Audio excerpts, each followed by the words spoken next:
my name is Sam, and welcome back to the Booketlist. It's like a bucket list, but for books.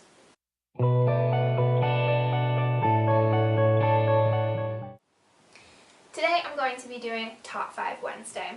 Top 5 Wednesday was originally created by Ginger Reads Lady and is now being hosted by Thoughts on Tomes. I'll link both of their YouTube channels in the description box, and I'll also put a link to the Goodreads group. This week's topic is Top 5 Polarizing Books. And from what I understand about this topic, it's kind of like books that other people really hate, or there is a split among readers about what they think about it. And I think for this one you're supposed to fall on the side of that you liked the book. So these are actually in no particular order, but I will go ahead and give you my picks. My first pick is going to be The Bone Clocks by David Mitchell.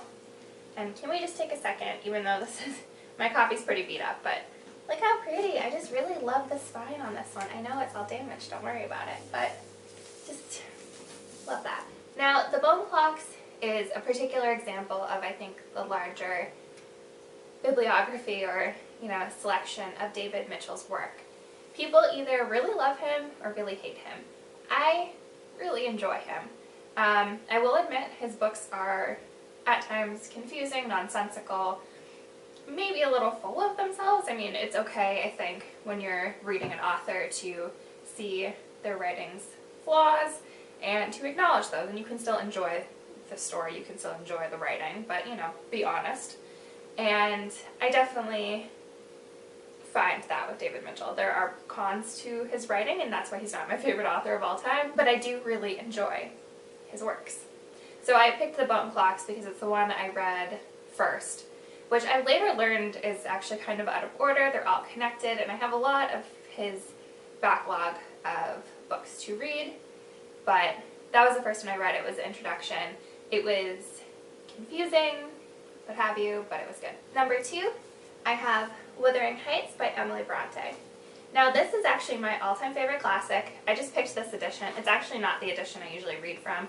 It's just the prettiest one I have. This I actually got for like $4 from a bargain book bin at the local bookstore. But I have all my copies up here, and there's a really beat up one right there that I traditionally read from.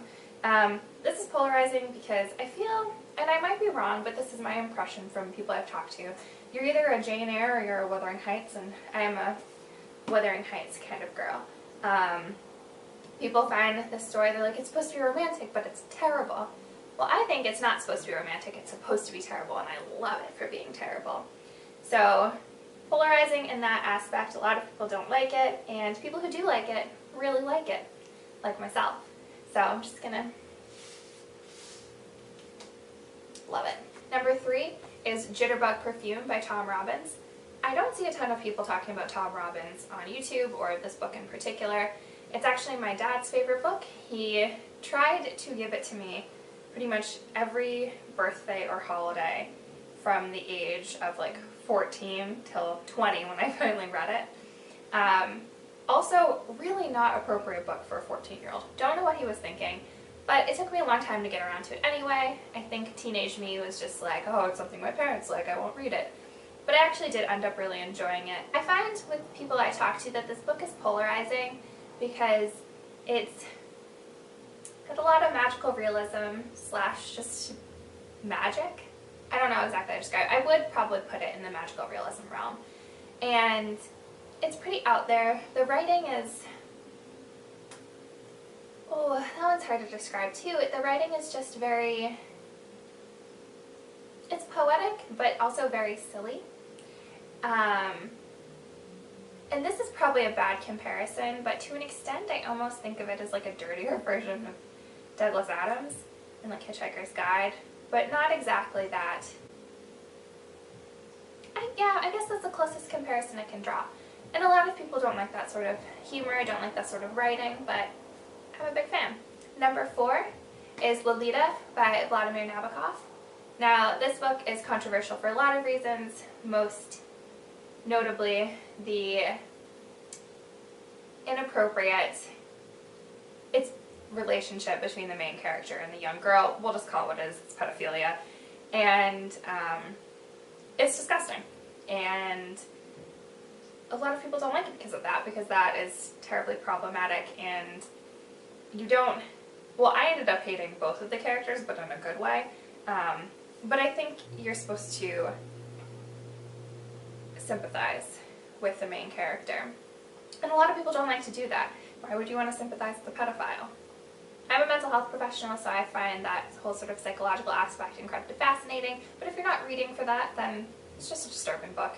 Although the writing is beautiful, so, you know, I think most people give it credit for that at least.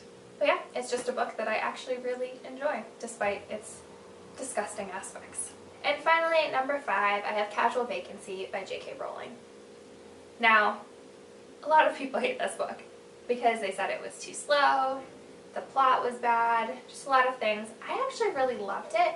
It wasn't a book that I went into, like, turning the pages really quickly, but it was one that once I finished it, I was really happy to have read it, and I think it made a big impact on me. Her characters, in a lot of ways, are really unlikable and awful, but I loved that.